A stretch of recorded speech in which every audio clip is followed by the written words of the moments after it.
Hello, everyone. Good morning and welcome to the Fellowship AMA. I am certainly hoping that that so far you've really been enjoying our local Hack Day festivities. I hear that one of our coaches, Stephen, did a very successful workshop. I think yesterday evening, if I'm not mistaken, about how to apply to the fellowship. So thank you so much, Stephen, for doing that for us. I hear he answered a lot of questions and gave people a lot of great tips on how to be a successful fellowship applicant. So I am here good morning, everyone. I am here to tell you more about the fellowship, to answer all your questions, to give you some inside tips and tricks, and to otherwise just make myself available for information about our fellowship program. Um, I see people are sort of trickling into the room, so I'll just go ahead and introduce myself. My name is Amanda Davria. I am the head of admissions here at MLH for the fellowship. I've been with MLH since about May. Maybe some of you attended a similar session at Init earlier this year. So we'll be covering a lot of the same material that we covered during Init if you attended that session before. But otherwise, if you're new to this or just starting to think about applying for the fellowship, this is definitely the session for you. So let's go ahead and dive right in. I see everybody saying hello in the chat. Hi, everybody. Now we have a bunch of viewers. So good thing I'm getting underway. So many of you will probably know the answer to this question. What is the MLH Fellowship? What is it all about? But for those of you who are new to MLH or just starting to check it out, let's do a quick introduction into what the fellowship is all about. So the MLH Fellowship, the copy that you'll see on our website, of course, is the MLH Fellowship is a remote professional development program for aspiring software engineers. In more detail, it's a 12-week internship alternative. It's a really good way to think about it for students who are interested in becoming software engineers. The fellowship offers several tracks depending on your interest. We'll talk about a bunch of those tracks in a little bit.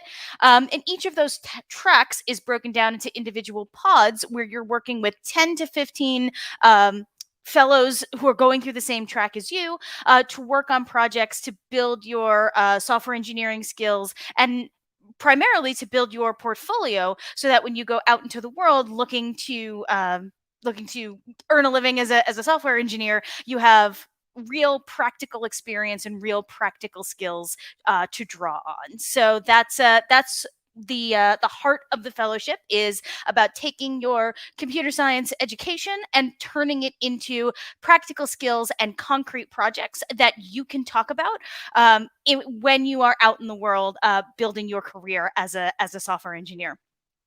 For those of you who may be new to the fellowship, a story I like to tell is that we launched the fellowship in 2020, just last year, really. So it's a relatively new program. And we launched it in response to, surprise, surprise, the COVID pandemic. We realized, sort of as the entire world was realizing that COVID was going to really change a lot about the job market and about the opportunities out there, especially for junior developers, right? And so we said, you know what? Yes, the event just started. For those of you who are asking, nobody's late. We're just getting underway. You haven't missed very much. But as I said, we started the fellowship last year as internships were getting canceled, as in-person work was getting canceled and moved to remote work, and we said to ourselves, there's got to be something that we can do as the Major League Hacking community to support our hackers who are going through a really challenging time right now. It was a difficult year to be a brand new developer trying to get experience, and suddenly all of the traditional ways to get experience are blown up, right? So we said, let's use the resources that we have available to put together a program that'll really support our hackers while everything is sort of, up in the air. And it turned out that it was really a necessary thing. We got over 10,000 applications to our very first class, and we welcomed 150 fellows in the middle of last year. And the fellowship has been going strong ever since. And our goals for the program, as you can see there, is to get fellows to reach milestone achievements that they can then talk about and use in their future professional development, right? So over half of our fellows in the last year have reported at least one of the following milestone achievements: a first major open source contribution for those who are in the open source track, a first major production code contribution for those who are in the software engineering or production engineering tracks, and also the first major personal project. So the goal of the fellowship is to get you coding, is to get you writing and pushing real code into real projects, so that you can build your software engineering skill set.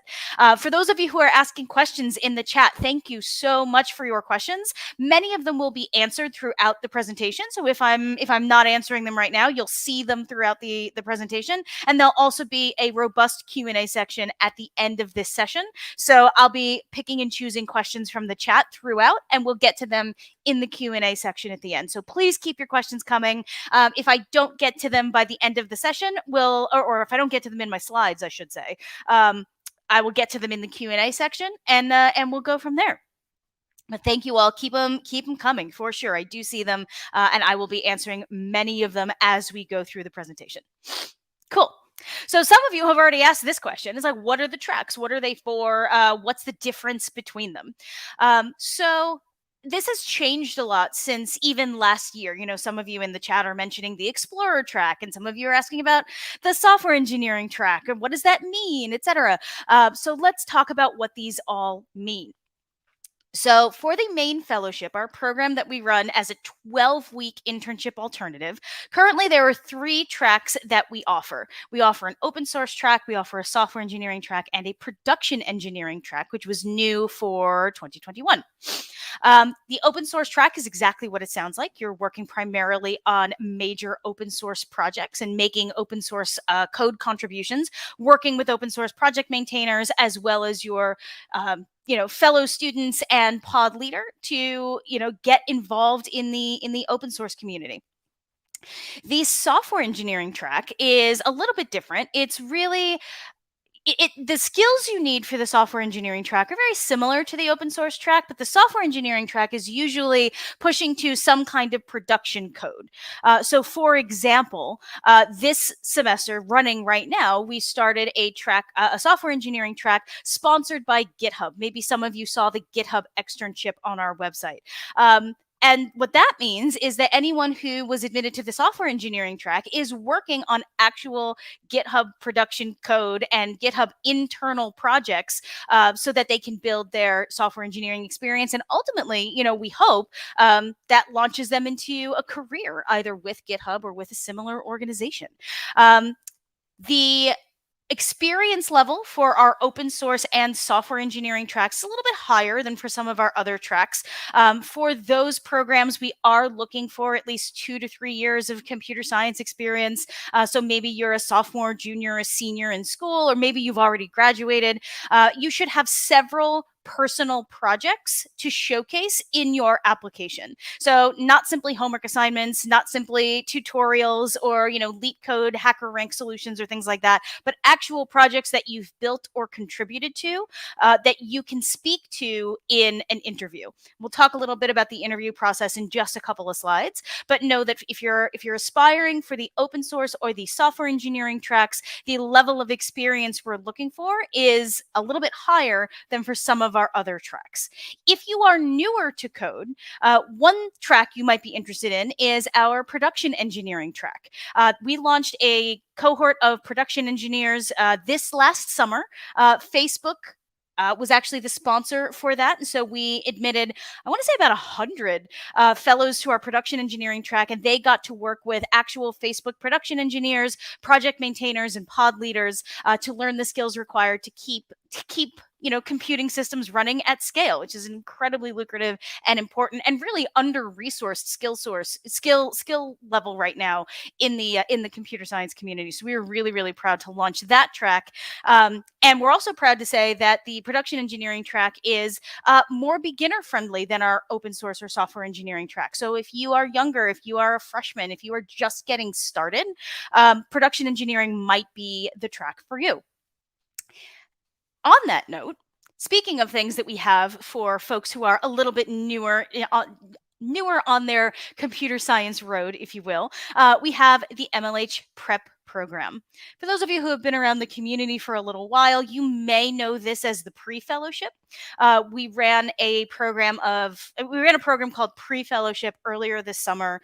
We accepted 60 fellows who were more beginner, more junior in their software engineering careers. And the thing that makes this sort of beginner friendly is it's like a bite-sized version of the regular fellowship, right? So as you can see on your screen, in the summer it was a 4-week program. It is now we've condensed it down. We can now do it in 3 weeks, so it is a 3-week program, and it is exactly what it sounds like. It's a preparation program for aspiring technologists. You'll do a short hackathon sprint as well as some project collaboration with your fellow preppers, if you will. And ultimately, it's a really great way for you to test out your software engineering skills, your coding skills, your hacking skills, and also for us to get to know you better in a concentrated environment, right? Spending 3 weeks with you, working on hackathon work, getting to know your pod leaders, working with and collaborating with the other students in your fellowship pod, tells us a ton about you as a developer, as a hacker, as a community member, and because of that, people who complete our prep program, or what used to be known as our pre-fellowship program, are much more likely to be admitted to the main fellowship. You can see the statistic down there on the screen. Fellows who successfully completed our summer prep program were 14 times more likely to be admitted to the fall fellowship than those who did not attend prep. And it's still not a slam dunk. It's not a guarantee. You saw the numbers I shared a couple of minutes ago. We get thousands and thousands and thousands of applications for sometimes 100 seats, 150 seats. So it's still a difficult thing. But the more we know about you, the more we've seen of your work, and the more we know what a great community member you are, the more likely it is we're going to select your application for one of the main 12-week programs. So if you are thinking about getting involved in the fellowship and you're not quite sure if you're ready, or you're feeling like, I don't know, maybe I'm a little bit of a beginner, or especially, I don't know if I have time for the full fellowship right now, prep can be a fantastic alternative for you. Oops, I clicked ahead too quickly. Prep can be a fantastic alternative. It helps you get to know more about MLH and the opportunities available for you as a potential student. It also helps us get to know you better, get to know your skill set, get to understand what you're good at and what you're interested in, so that when seats do open up for future fellowship semesters, we know exactly what you're interested in, and we are much more likely to be able to find a spot for you. So as you can see there, the last thing I'll say about prep is we are accepting applications for our next prep semester as we speak.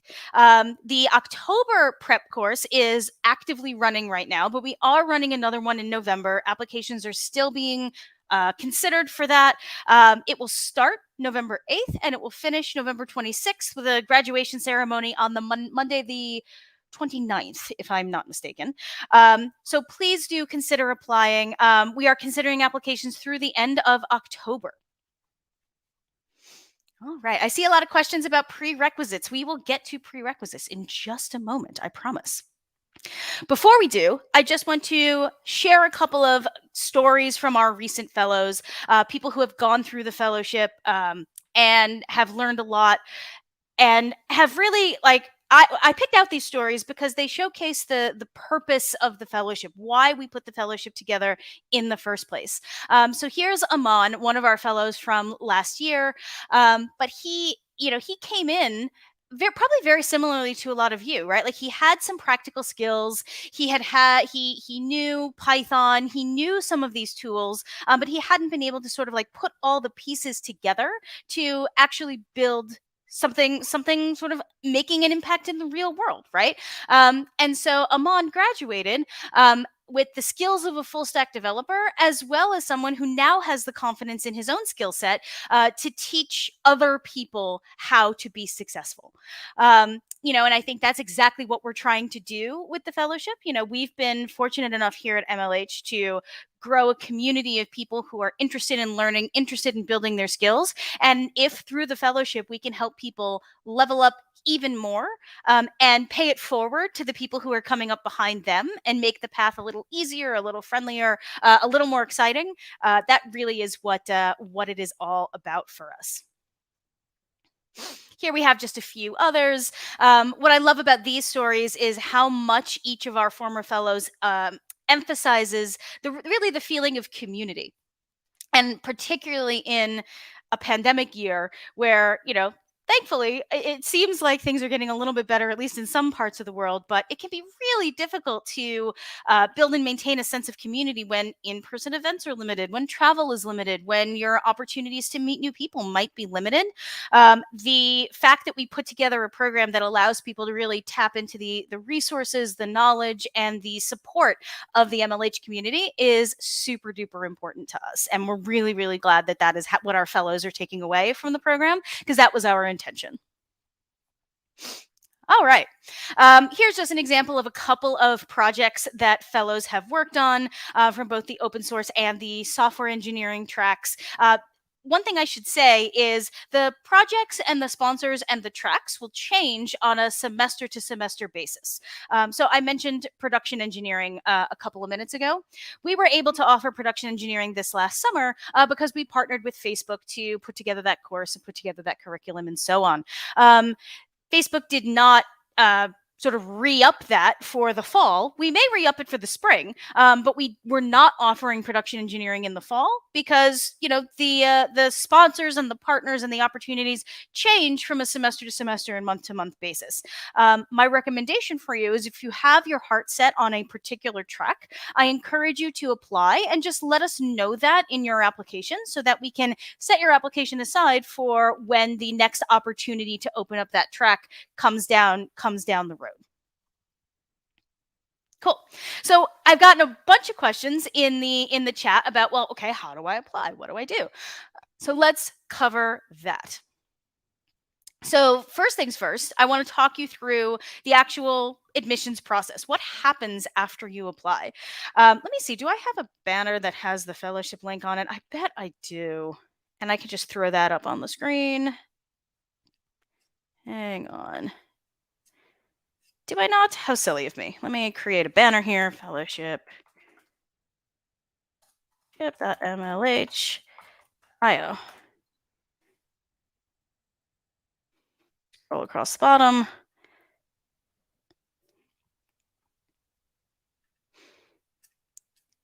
Sorry about that, everybody. I'm going to get that website up on the screen for you so that we can have that up while I am talking. Fellowship.mlh.io. That banner.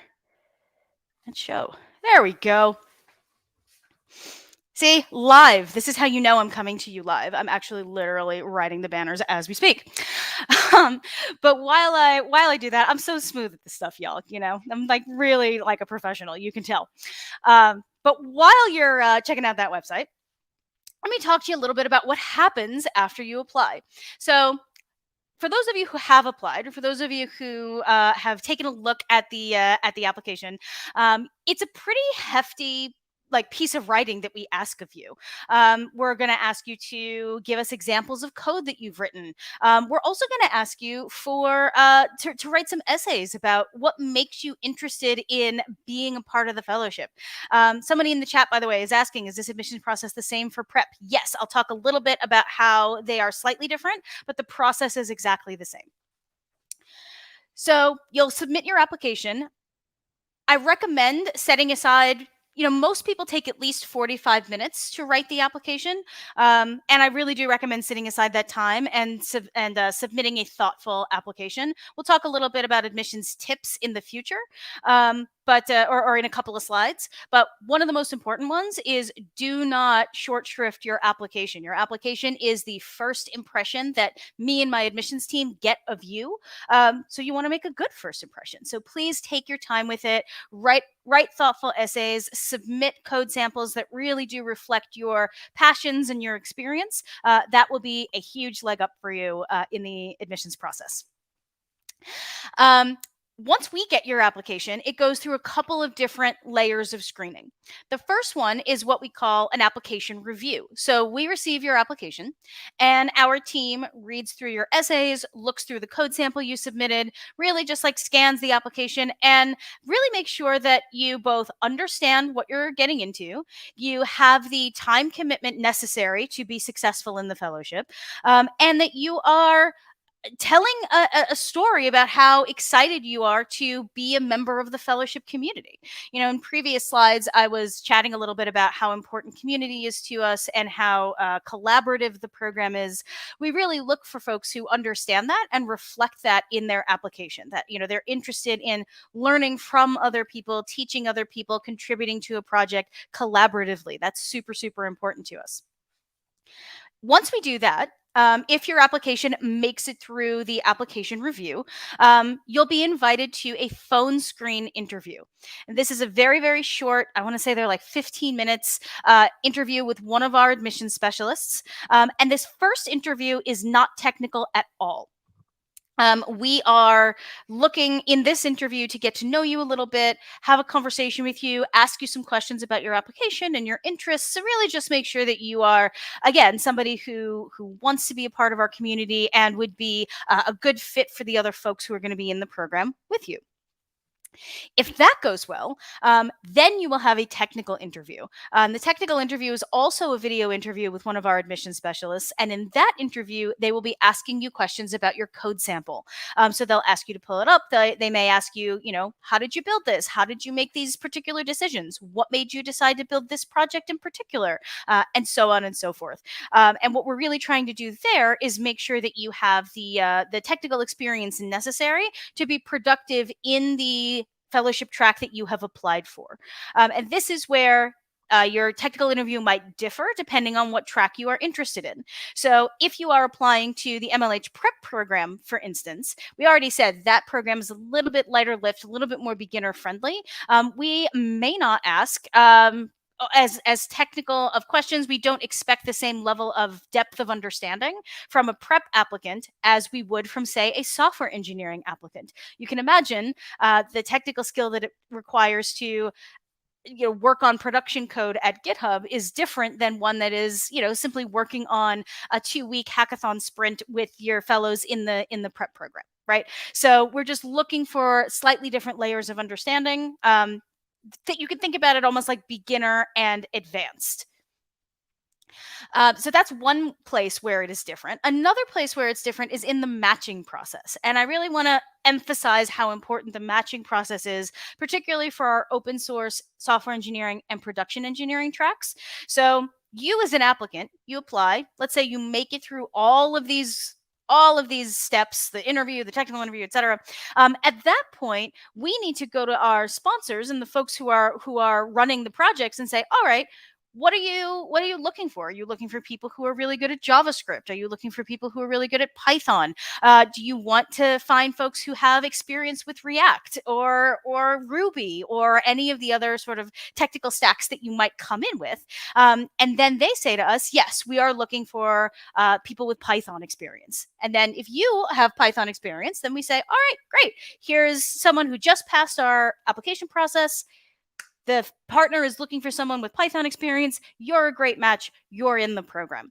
Often when we cannot offer a seat to someone in the program, it could be because we just didn't have a match for your skill set. This happens pretty often. For instance, we get a decent number of applicants who have Ruby experience, Ruby and Rails, right? And sometimes partners absolutely are looking for that. GitHub was a really good example of that. A lot of their backend is written in Ruby. But in other semesters, we haven't had any seats for people who wanted to use their Ruby experience. And so sometimes you can do everything right and get all the way up to matching, and we just don't have a project for you. And that's just the nature of the fact that we get, as I mentioned, thousands and thousands of applications for the seats that we have. We have many more qualified fellows than we have potential seats in the program right now. I am pleased to share that we have actively hired many more folks onto our fellowship team, and we are really looking to expand our seats in the fellowship across the next year. One of the reasons we're running MLH Prep, as a matter of fact, is to open more seats to the amazing qualified students in our community so that people can experience the fellowship and learn from it and get value from it, even when we're not able to offer as many seats as we would like to. But keep trying, keep applying. We are looking to continue to add seats to the fellowship throughout the next couple of years, and then we hope we can offer all of our qualified applicants an opportunity to participate in the fellowship. But if we, the long and short of it is, if we have a match for you, if you have Python experience, we have a partner who's looking for someone with Python experience, boom, you are matched, you get a happy decision, and we continue onward from there. So let's talk a little bit. I already started talking about this a little bit, but what does it take to differentiate your application from the pack, right? 5,000 applications for 150 seats. How does your application stand out? Probably the number one thing we're looking for is we're looking for a unique and coherent story. Tell us about yourself. Tell us about the things that you're interested in, how you found computer science or software engineering, what it is that you love about it, and what it is that you hope to do with it someday. The more you can help us understand your story and paint a picture of what kind of student would you be? What kind of fellow would you be? What are you trying to accomplish by becoming an MLH fellow? The more likely it is we're going to read that essay and say, "Ooh, I want to learn more about this person. I want to have a conversation with them." And we'll progress your essay to the phone screen. I see a lot of application essays that are only one or two sentences. I received an application the other day that simply sort of copied language from our website and dropped it into the essay box, right? And I'm like, you're not kidding anybody. That's definitely not going to get you past the essay screen. But then I also read amazing and moving stories from folks who discovered coding late in life and are looking for this. Yeah, thank you. Discovered coding late in life and are looking to build their skill set by becoming fellows. We also get amazing stories from folks all over the world who don't have access to the same kind of educational resources that we might where I am in the States or in some other countries, and are looking to the fellowship as an opportunity to gain access to some of those tools. And that's just like a really incredible thing to tell us so that we know how you would benefit from this, what kind of community member you would be, and what you'd be able to take away from the fellowship. So do not short your essays. Your essays are the first impression we have of you. Cool. Along with that, you probably got this from me already. We are looking for a real interest in programming. The fellowship is not a small time commitment. We'll talk a little bit about required time commitments in a couple of slides, but we are looking for people who can give 30 or so hours a week to this work. It becomes really difficult to give 30 hours to the fellowship on top of your schoolwork or your job or your internship or something else that you're working on if this isn't something that you love, right? If this isn't something that you're really, really into. And the fact that you're here, spending part of your Monday morning or afternoon with me suggests to me that you do have a passion, you do have an interest. So make sure to tell us about that. We are also looking for, of course, solid communication skills. This means a well written essay. It may also mean good documentation in your code sample. Do you have a README? Is there a way for folks to understand what you've written and can sort of map their way through it? Have you submitted a code sample that we can sort of understand and follow? Right? These are the things that we are looking for that tell us you have solid communication skills. And then, of course, as I brought up a little bit earlier in the presentation, we are looking for evidence of independent coding projects. And what we mean by independent is it's not a homework assignment. It's not a, copy paste tutorial that you can find, on any website. It's not HackerRank solutions or Leak Code solutions or things like that, but it is something that you have built. It could be a class project, but it does need to be independent and unique work. In other words, not the same, tic-tac-toe project that everybody in your class wrote, but something that you did sort of uniquely that showcases your skills. So independent coding is important. And then, of course, there are a couple of basic eligibility requirements. I've seen some folks in the chat bringing this up. Most of our fellows are over the age 18. You do not have to be, though. You can be between the ages of 13 or between 13 and 18. You just need to have a parent's permission. So your parent will have to sign an agreement that says they understand that you're in the program. But if you can get that, that's entirely fine. You also have to reside in a country that's not embargoed by the United States.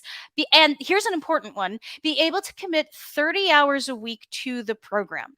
That is true whether you are applying to prep or whether you are applying to the software engineering track or anything in between.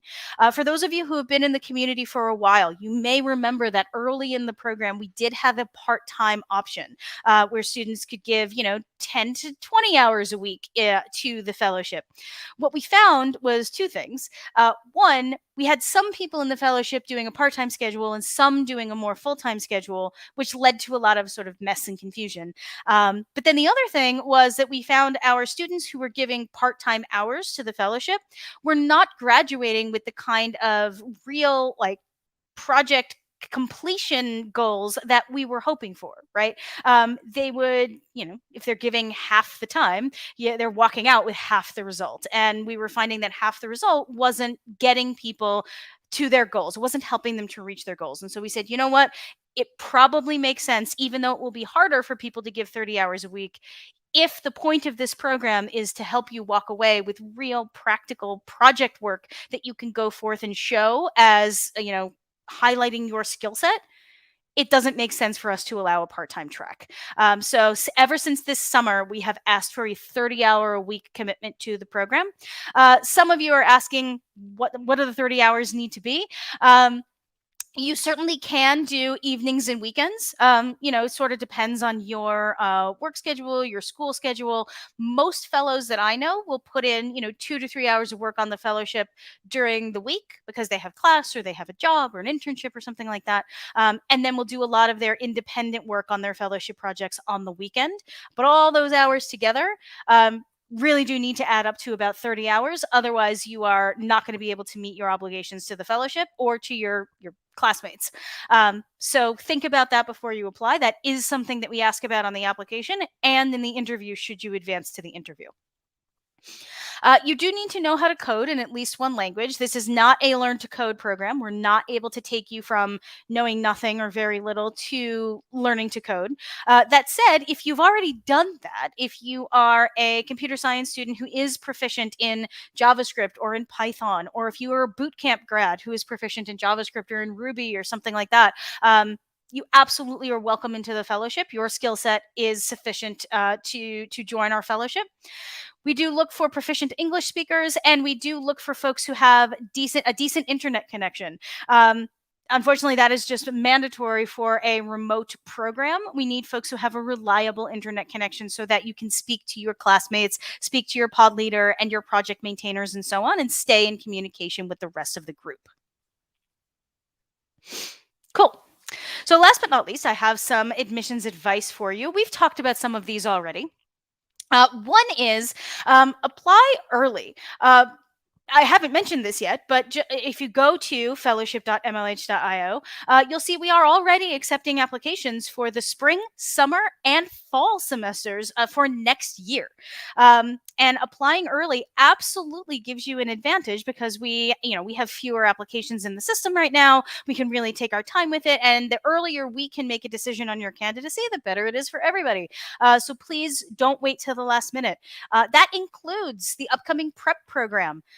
When I say applications are open until October 29th, that is true. But those of you who apply this week will almost certainly have a better chance of getting in than somebody who applies on October 27th, just based on the nature of our rolling admissions process. So don't hesitate, apply early. We already talked a whole bunch about how your essays are your first impression, so I won't repeat myself. Your code sample should communicate your skill set and interests. We've talked about that too.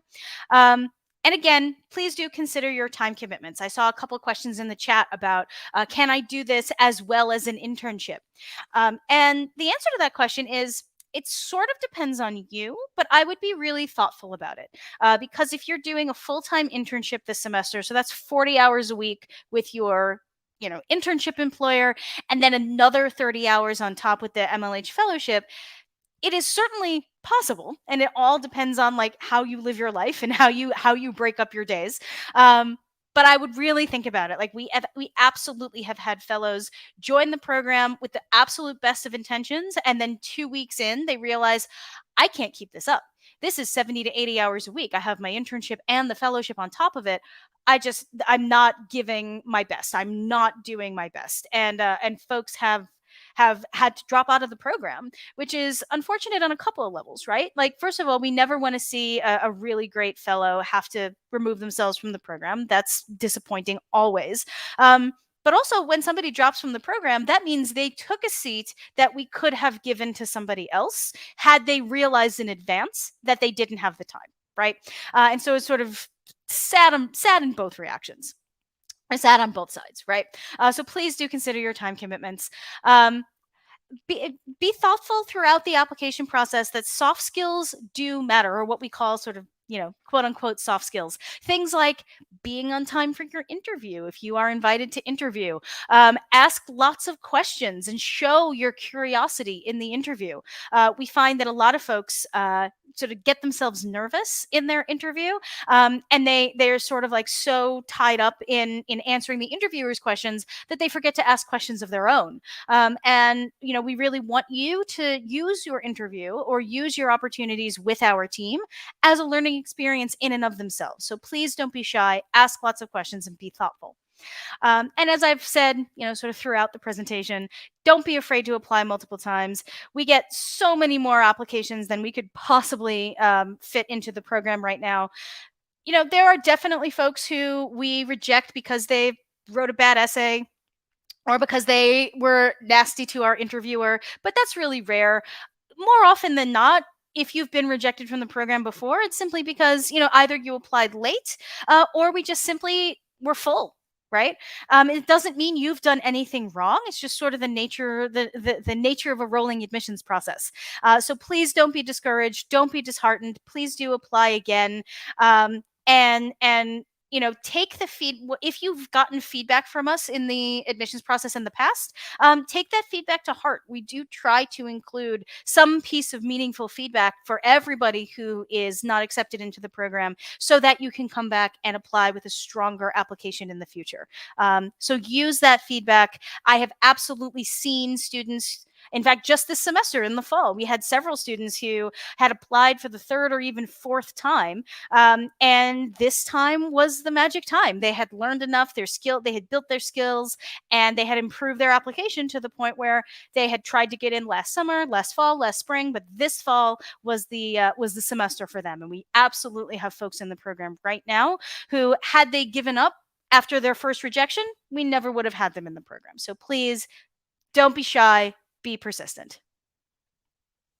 All right. So that is what I have as my sort of main presentation here. We have lots and lots of time to answer questions. There were two questions I wanted to make sure I got to for sure because they came up in Stephen's application workshop last night. One of them was to explain more about the software engineering track, which I did sort of at the top of this. But just to be clear, like the software engineering track is probably our most technically challenging track.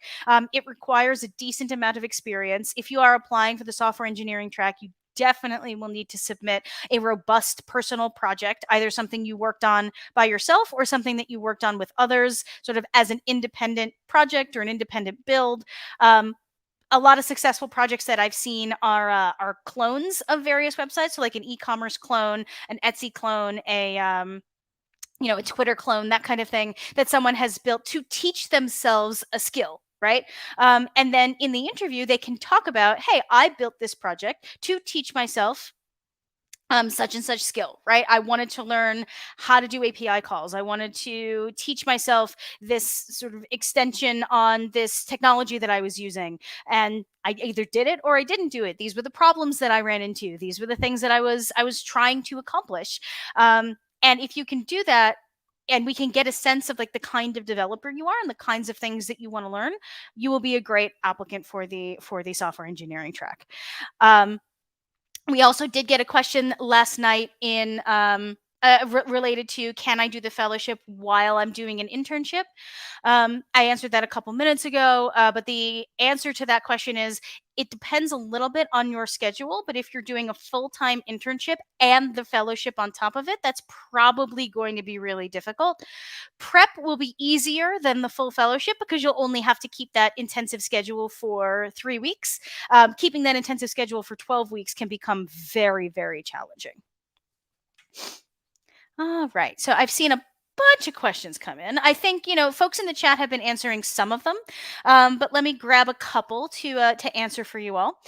One question that I've seen come up a couple of times is, what are the prerequisites for applying to MLH Prep? Which is a great question. The standard prerequisites still apply, the ones that we talked about a couple of slides ago. You do need to know at least one programming language. You do need to be able to showcase at least one independent project in your application. But other than that, we're not looking for the sort of same level of experience. So many of our preppers are freshmen or within their first year of learning to code. They've tried out a couple of things. Maybe they've built their own website. They've taught themselves a couple of skills. Self-taught developers, I saw some questions about that, will often be really good fits for the prep program, because working with other people, you'll be able to fill in any gaps that you missed from being a self-taught developer. And yeah, that's really what we're looking for. People who are good fits for our more advanced program would be upperclassmen in university programs, juniors and seniors, folks who are going to be job seeking within the next year will often be good fits for this. Boot camp grads, if you successfully graduated from a Flatiron school or General Assembly or something like that, you might be a good fit for the software engineering or open source tracks if you're looking to sort of cut your teeth in real world projects. All right, so that's a question. I saw another question. Actually, it's a really good one that I completely forgot to cover in my slides. Where did it go? It is this a paid program? And the answer is, it depends on the track that you're in. Our full-time tracks, our 12-week full-time tracks, are stipend-based programs. So everybody who applied to and got into our open source track this fall received an educational stipend. Everybody who applied for and was accepted to the software engineering track also received an educational stipend. The stipends differ depending on the projects that you're working on and the person who is sponsoring it.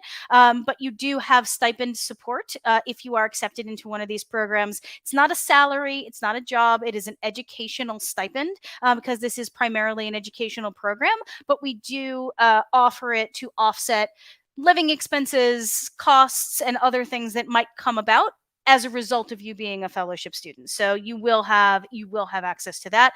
The prep program is the exception. Because it is such a short program, we do not offer a stipend to prep candidates. So there will be no stipend to MLH prep fellows, but full fellows almost always are eligible for an educational stipend.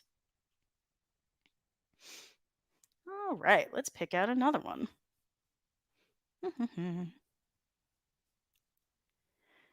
Let's see. Oh, there's the question. Is it paid? There we go. Covered that question.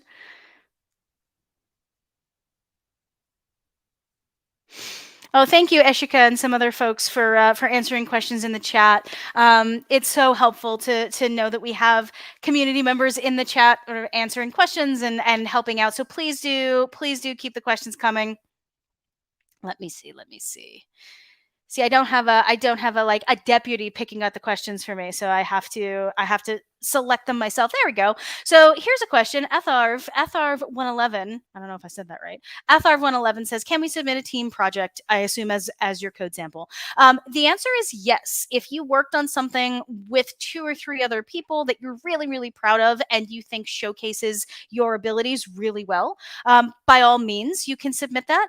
What will happen if you submit a team project and you make it all the way to the technical interview is we will ask you, what parts of this did you write? Can you explain the pieces that you were responsible for? And how did your work interact with all of the work that your teammates did? Like, how did you divide up the work? How did you decide what you were going to build versus what someone else was going to build? Because what we're trying to do is we're trying to understand your thought process, and we're trying to understand how that project came together.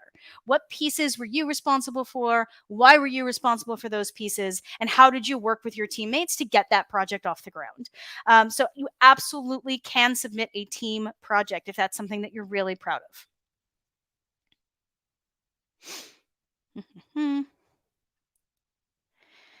We covered this a little bit, but I want to underline it. Is there any age limit, or is being a part of college necessary? There is no upper limit to the age of a fellowship student. I will say most of our fellows are college age, but that's simply because most of the MLH community is in college, right? Like that tends to be how folks learn about MLH, how you get into the hackathon community, and how you get excited about the kinds of stuff that we're doing. But that has nothing to do with success in the fellowship.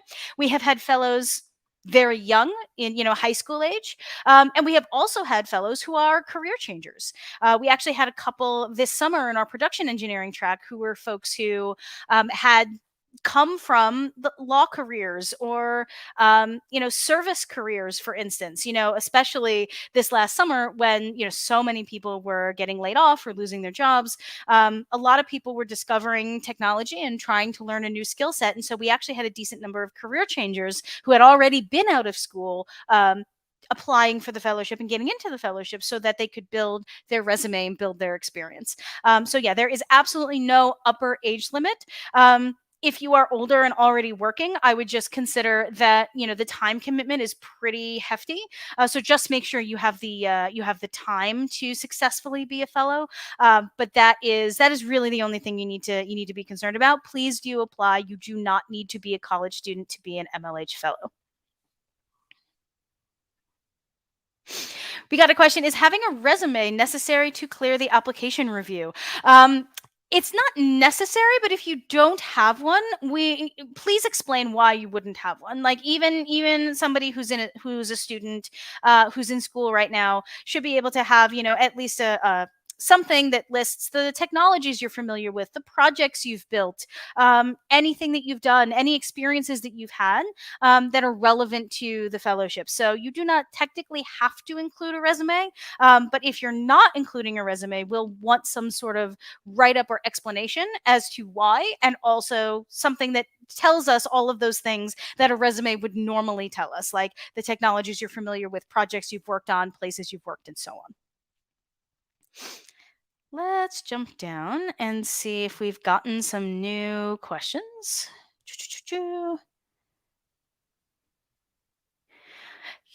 Can you submit your own portfolio website? Absolutely. I have seen people submit their own, like their website links to their projects. Like you can get pretty sophisticated with with what you're submitting to us. What I would say though is just be careful about submitting, sort of overdoing it. When we do the initial application review, we're really looking for a project that you have worked on that you feel really strongly about and you feel highlights your abilities at the moment, right? This actually speaks to another question that came up, I think, which was, do I need to reapply if I applied last year, or if I applied a couple months ago? Do I need to reapply? My most common answer to this question is you should reapply if you feel like your skills have changed. If something has materially changed with what you know how to do, or the projects that you would want to submit, or the kind of skill set that you feel you would bring to the fellowship, then you absolutely should reapply. And I know that's a lot of work, and I know it takes a lot of time, and you're writing the essays again and so on. But what you want to ultimately think about is, does your application reflect your current abilities? Because if it does, then great. You can just let us know to reconsider the existing application, right? But if you've learned a bunch since then, if you've taken a class or built a project, or, had a job opportunity that really taught you something that your previous application did not reflect, you should probably resubmit, so that we can see where you are now, not where you were 6 months ago or a year ago, but where you are now. So my recommendation is to reapply if something has materially changed since you last applied. Cool. Oh, here's a good question. Somebody asked, what is the breakdown of the 30 hours per week? This is actually a really good question. So the way the fellowship is structured, there's actually not a lot of time that you're spending in like structured meetings, right? You think of it you can't really think of it like a job, right? If you have an internship, you're probably working a certain number of hours, right? 9 to 5 or 10 to 6 or something. The fellowship is a lot more asynchronous work. What'll happen is, let's say you get accepted into the fellowship, you will meet every day, Monday through Friday, with your team and with your pod of fellows and your pod leader to make sure that you have your work planned out for the next day or so.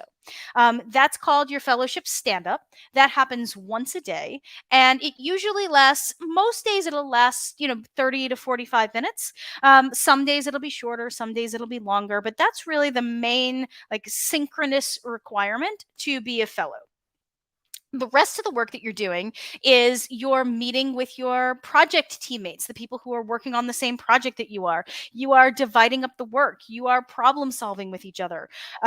You might be getting on a Zoom call with a project maintainer to answer a thorny question, or they're going to help you debug a problem that you've run into. And then, of course, you're putting hours in to actually write the code that you've been asked to write, or build the feature, build the system, etc. So it is a small amount of scheduled synchronous meetings. A decent chunk of that time, probably about 5 hours a week, is, at your discretion, synchronous meetings with your teammates or your project maintainers or your pod leader, etc. And probably about 15 to 20 hours of actual, like, code generation, building the tools that you've been asked to build. All right. How many times do we run the pre-fellowship or the prep? That's a good question. So this is the first year that we've run the prep program. We're still sort of deciding exactly what the cadence of the prep program will be, but I imagine in 2022 we will run prep at least 6 times. And that's in addition to the 3 main semesters of the full fellowship that we run. So there's spring, summer, and fall for the 12-week fellowship, and then scattered throughout that there will be prep semesters. And what we're usually doing is we're taking all of the applications that we get in a semester and we're considering them for all of the upcoming prep courses. So, for instance, if you applied to prep in September, we considered you for the October prep program, but we're also considering you for the November prep program. You don't need to keep reapplying. We will do the same thing in the spring. If we run a January, a March, and an April prep, just as an example, and you apply in January, we will consider you for January, March, and April. It's another good reason to apply early. The earlier you apply, the more rounds of prep you can potentially be considered for. All good questions. Thank you so much. I think we have time for maybe one or two more. Let's find some good ones.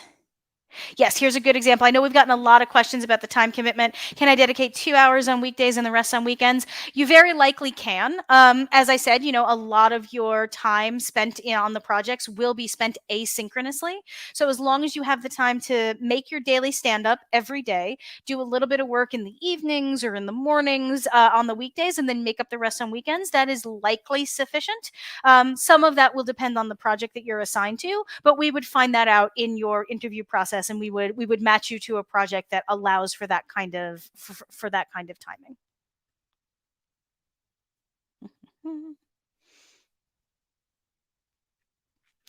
I've got questions about how many times can you apply to the fellowship. There is no upper limit on how many times you can apply to the fellowship.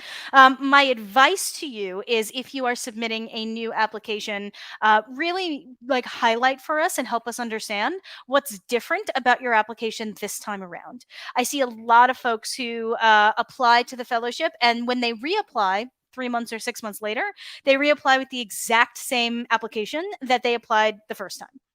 And I'm sure that's because, it's a long application. You don't want to rewrite all your essays and all of that. But it really is best, like, if you say to us, hey, I applied last fall, I didn't get in. Since then, I have built these projects, or I have learned this thing, or I have been thinking about my career and my interests have changed. Like, tell us what's different about your application this time around. That will really help us to differentiate your application from a lot of folks who just, like, chain reapply and don't explain to us what they've learned or how they've grown or how they've taken our feedback. All right, let me see if I can find a good one to be probably our last question of the day. I answered questions about stipends. While I'm doing this, let me go ahead and pull up that banner again. Fellowship. Oop. There we go. Fellowship.mlh.io. We are, as I said, accepting applications for the prep program right now. We are accepting applications for November prep. We are also accepting applications for spring, summer, and fall semesters 2022 for the fellowship. So if you are thinking about applying or reapplying, now is a great time. We are so excited to be able to offer this program again next year. And I think you will find that we are able to offer more seats in the program next year than we ever had before. That's certainly my hope and the hope of the team here. We're super excited about it. If you enjoyed this session, here's a question that just came in, and then I'll get to what to do next. Can I still apply if I am not in the country of origin next year? If you're not in your own country of origin, you absolutely may. We will ask you on the application your country of origin, but also your country of residence. And if that has changed, I recommend that you resubmit your application so that we know your most current country of residence in addition to your country of origin. We have a question, can I apply to spring, summer, and fall simultaneously now? You absolutely may, and people have. We'll ask you on the application which semesters you'd like to be considered for.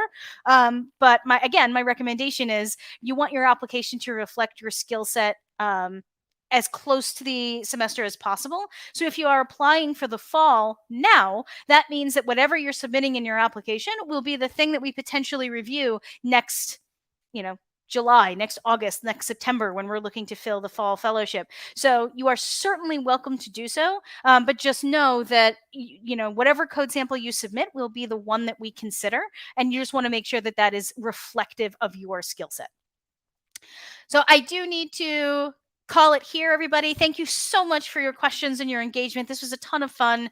A little bit later this week, I don't have the time in front of me, but I'll make sure to get it out to you all. A little bit later this week, we are also going to be hosting a panel of pre-fellowship alumni who have since been accepted into the fall fellowship. So these are folks who attended prep, graduated from prep, applied to the full fellowship, and got in. And so they're going to be sharing about their experiences and secrets. So please do attend that if it's at a time that works for you. Have a wonderful rest of the day. Enjoy Local Hack Day. And I will look forward to seeing all of your applications very soon.